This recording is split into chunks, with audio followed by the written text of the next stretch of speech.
Session. Welcome back. आज के session में हम देखेंगे कि किस तरीके से हम गूगल शीट्स में डेटा को क्लीन करते हैं। जैसा कि आप जानते हैं कि पिछले वीडियो में हमने सेल्स डेटा को इंपोर्ट किया था CSV टू गूगल शीट्स। अब मेरे पास यह रिकॉर्ड मेरे शीट में अवेलेबल है, पर जैसा आप जानते हैं कि अगर मैं कोई डेटा को एनालाइज करूंगी तो मेरे को वो डेटा एक ऑर्गेनाइज और क्लीन फॉर्मेट में चाहिए, एक साफ सुथरा डेटा चाहिए। उसके बाद ही मैं उसमें एनालिसिस करूंगी। जब आप कोई डेटा को कहीं से कलेक्ट करते हो तो उसमें डुप्लीकेट डेटा अवेलेबल हो सकता है, कुछ इनकरेक्ट डेटा अवेलेबल हो सकता है, उसकी फॉर्मेटिंग प्रॉपर नहीं होती है, उसमें डेट गलत हो सकते हैं, नंबर गलत हो सकते हैं। तो उन सब चीजों को हम ऑर्गेनाइज करते हैं, साफ सुथरा करते हैं, क्लीन करते हैं और उसके बाद ही हम उसको एनालिसिस के लिए यूज करते हैं। तो जैसा मेरे पास ये शीट है तो मैं इसको सबसे पहले रीनेम करूंगी। I rename this sheet to raw sheet. ऐसा शीट एक रॉ फॉर्मेट में मेरे पास अवेलेबल है। जैसे ही मैंने शीट को रीनेम किया, आप देख सकते हैं कि शीट के ऊपर कॉलम में मुझे कुछ कॉलम्स नजर आ रहे हैं, जैसे order ID, date to customer type. ये कॉलम टाइप है उस डेटा के जो मैंने कलेक्ट किए हैं। ऑर्डर के नीचे मुझे कुछ नंबर्स नजर आ रहे हैं, मींस मैं पहले ये चेक करूंगी कि ऑर्डर आईडी मैंने नंबर फॉर्मेट में ही स्टोर किया था। डेट के नीचे डेट है वो प्रॉपर है कि नहीं। रीजन, सेल्स, प्रोडक्ट कैटेगरी और प्रोडक्ट नेम टेक्स्ट टाइप का डेटा है।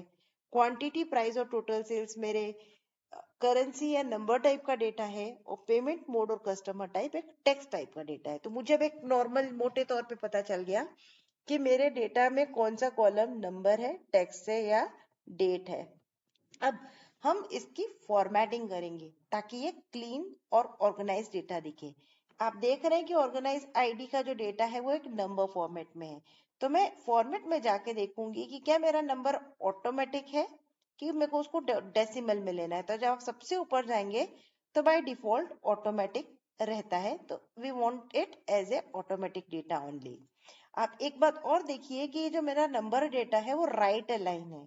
गूगल शीट में जब भी आप नंबर्स पर कोई कैलकुलेशन करते हैं तो वो बाय डिफॉल्ट राइट अलाइन होना चाहिए, तो ही वो एक रियल नंबर है। तो मोटे तौर पर अगर आप गूगल शीट को देखें तो ये देखिएगा कि आपका नंबर हमेशा राइट तरफ होना चाहिए।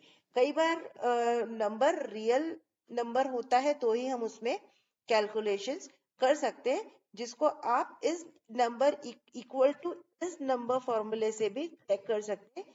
इस नंबर फॉर्मूले पर 8 पुट करने पर अगर मेरे को वैल्यू 2 मिलती है, इसका मतलब है कि मेरे पास ये नंबर रियल नंबर है। सिमिलरली डेट कॉलम का आप फॉर्मेट चेक कीजिए। डेट डेट फॉर्मेट में ही होनी चाहिए और उसको भी रियल डेट होना चाहिए, जिसका बेसिक चेकिंग ये है कि वो गूगल शीट्स में राइट अलाइन हो।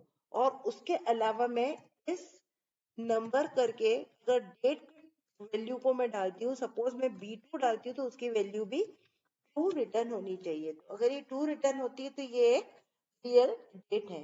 गूगल शीट्स में आप जब भी नंबर्स या डेट्स पर काम करें तो चेक कीजिए कि वो नंबर रियल नंबर हो, नंबर्स और डेट राइट अलाइन हो। अब अगर डेट का फॉर्मूला फॉर्मेट जो है, मुझे फॉर्मेट के कोई ऑप्शंस अवेलेबल हैं, तो मैं यहाँ पर कॉलम को सिलेक्ट करके फॉर्मेट में नंबर को सिलेक्ट करके डेट चेक करूंगी क्या मुझे ये डेट टाइम फॉर्मेट पसंद है। अगर नहीं है तो मैं कस्टम करती हूँ उसे और मैं इस फॉर्मेट को सिलेक्ट करके इसको अप्लाई कर देती हूँ, तो मेरा ये डेट फॉर्मेट मेरे पास आ जाएगा। अब ये जो region, sales person, product category और प्रोडक्ट नेम है मेरे, ये लेफ्ट अलाइन होने चाहिए। इसके अलावा मैं ये चाहूंगी कि इनमें स्पेसेस, वाइट स्पेसेस ना रहे, तो मैं डेटा पे जाकर डेटा क्लीन अप करके ट्रिम वाइट स्पेसेस कर दूंगी हर कॉलम की। तो मेरी जो भी अवेलेबल वाइट स्पेसेस हैं वो रिमूव हो जाएंगी। तो मैंने प्रोडक्ट नेम और क्वांटिटी सब पर जाकर ट्रिम वाइट स्पेस कर दिया है।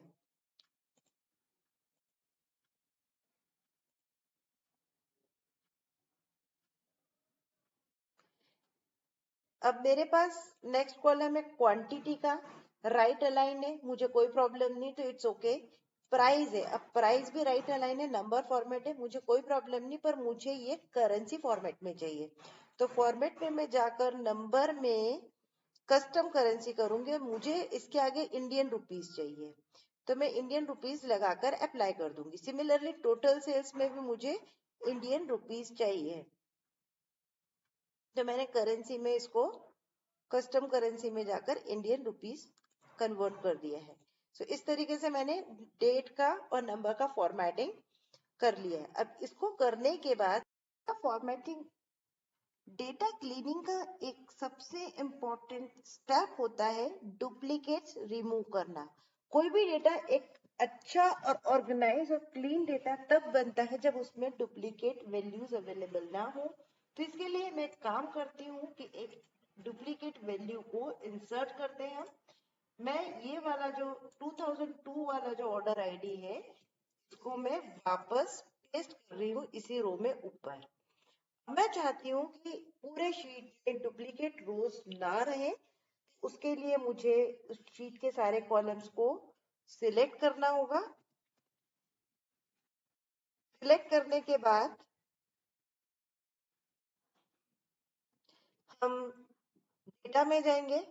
डेटा में जाने के बाद डेटा क्लीनअप में रिमूव डुप्लीकेट्स को सिलेक्ट करेंगे।